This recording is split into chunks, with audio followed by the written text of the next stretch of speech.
Hey everyone, my name is Sanjeev Jurawala, and today I'm going to be talking to you about some cultural interviews that I did with some locals in Singapore. So to start off, I just want to talk about the people I interviewed. Their names are Amy, Marie, and Jeff, all three who are co-workers with me at FedEx, and all three of them have lived in Singapore for most, if not all of their lives, and they actually provided me some very interesting responses to the questions I asked, as well as provided me some insights, making me, think about things in a different perspective.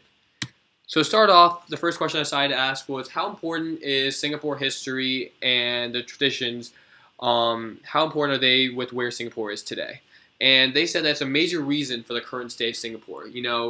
Singapore has a booming economy. It has a major presence in Asia, and they believe that one of the biggest events in history that has to do that is a reason for that is because of Lee Kuan Yew and how he gained he made Singapore independent from Malaysia and really dealt with a lot of problems in the mid 1900s, from employment shortages, wage problems, housing issues. He had a lot of problems facing him, but he was able to alleviate all of them and form a strong basis for the current economy today. In addition, something that I got from Amy was the fact that the younger generation, it's really not that important or appreciated to them. It's just something that's taught to them in school. After school, they really don't remember it, recall it, appreciate it. They tend to be very self-centered, according to her, and but they do value a lot of Chinese traditions. Now, the next question that I asked was, what are they most proud about in terms of their culture? And the first theme that came about was their value of family. All families in Singapore are very tight knit. They are very supportive. It's a loving relationship, and that's something that they all appreciate a lot. In addition, just the religious harmony, this is a very interesting because all of them mentioned, how there are a bunch of different cultures that exist in Singapore. You have Indian culture, you have Chinese culture, you have Malay culture, you have Muslim culture. Yet, despite all of these cultural differences, they're all able to be in harmony. They all appreciate each other's practices and morals. There's no racism. There's no conflict. There's no and like it's just a very peaceful place where a lot of different religions and cultures can coexist, and that's something that they're very proud about as well.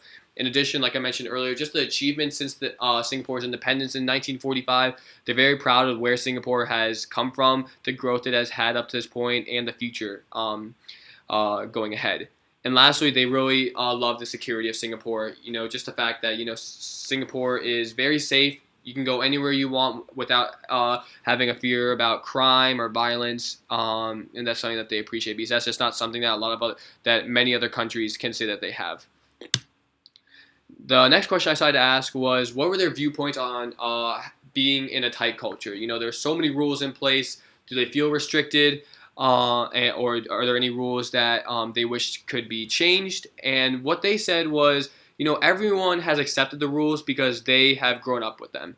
And they understand that, all of these rules are simply in place to punish any wrong actions that occur. However, they do believe that all of these rules do prevent them from, having from the ability of thinking outside the box, coming up with creative solutions, taking risks that could open up new doors for Singapore. They believe that that is limited due to this tight culture that is placed on them. In addition, there are some disagreements in terms of the education system. Just the fact that just until very recently, it was a very fixed structure. Students can only go down one path, and it could work for some students, but it also didn't work for many students as well. Now they're starting to open a bunch of different education paths that students can go, and it's really cool because now it allows children to have more opportunities, pursue the things that they actually are interested in, rather than just having to go a fixed path, and even which might not be beneficial for them. The other major area of disagreement is the government. Just the fact that the government tends to make decisions with very little outside opinion, so there is a limited democracy, so that's definitely something that they disagree with. Next question I wanted to ask them was how highly valued is education here, and they said that education is extremely important. Initially, it used to be an extremely competitive environment, aggressive. It used to be hierarchy based in the sense that people would take tests and things like that. It would get posted in the newspaper with everyone's scores so you can see how everyone else did. It was very aggressive, but now it's more equal. and more structured and more fair for everyone. It allows students of all different levels to grow. In addition, just education is very good in Singapore. Just 90% of graduates get a job within 6 months, so it shows that most people who graduate are very well prepared for the workforce. But another interesting thing that came up was there is a huge focus on the personal self, and this is an area where some value gets lost because a lot of people just follow the education system, go and study just to get the higher pay. They really don't have a desire to help others or the country.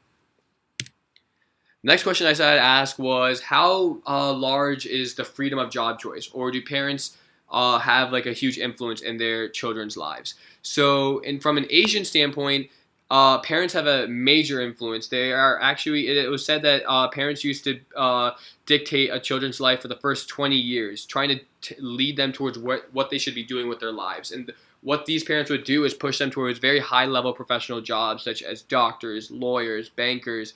And they would get very upset when the children actually didn't do what they said. But now it's come to a point where parents are definitely more supportive with what their children are interested in. They support their passions, and it's definitely a more peaceful environment. Two-way street. Next question I wanted to ask were, what are some stereotypes that people have on the Singapore culture and whether they are true or not?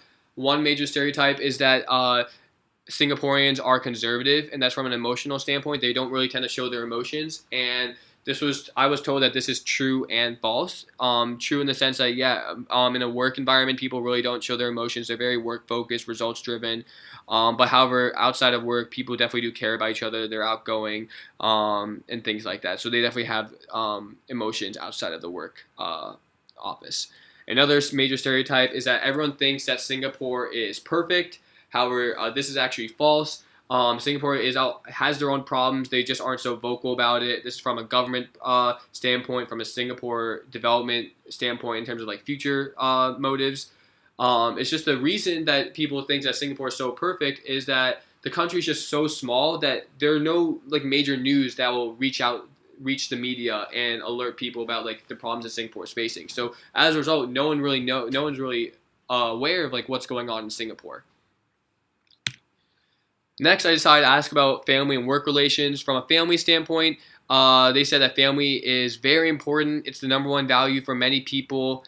One thing that is highly emphasized is that families always stay close together in Singapore. When people get married, the government does offer a subsidy to couples to stay near their parents and their relatives. So that just comes to show that family is very important here in the Singapore culture. Now, from a work standpoint, it really does depend on the company culture. Some cultures have that open environment where people can talk with each other and, get to know one another, interact, and things like that. And there's the other side, that could be your second family, and that's a thing that a good amount of companies do have. But on the other side, there is also the fact that, there could be a very closed-minded environment where people are just, supposed to be independent, work by themselves, get the work done, go to meetings, come back, continue doing their work, not really interact with people. So it really depends on the company culture. Now, I decided to ask them also, what are some places that you would deem a must-see for anyone who comes to visit Singapore? So the first place in the top left is Marina Bay Sands. This is the center of Singapore, downtown area. It's a very beautiful spot. I've been there so many times. I highly recommend you go. To the top right, we have Sentosa, which is an island off Singapore. It's very beachy and touristy. Bottom left, this is just a summary of going to cultural districts like Chinatown, Little India. It definitely opens you to a different perspective and allows you to interact with the variety of different cultures in Singapore. And lastly, Changi Airport, one of the most modern airports I've seen, and definitely a place that you should go to. Now, in terms of during the free time, most people on the weekends are usually exercising. They have high tea, which is known as their tea time, where people gather together in the afternoon to have tea. Shopping, movies, family time, very similar to what we do in the United States. Now, in terms of success, there was a common theme in the sense that all three of them really said that success is about being happy and having a passion for the things that will keep you going in life. Really finding the things that interest you, that drive you, that motivate you to always do more and more. It's not about money or status. It's really about just finding the things that you're good at, finding the things that you love, and just going along with that. And they also emphasize the idea of like growth through experience, gaining new skills, learning, helping others along the way. They believe that that's the real true definition of success.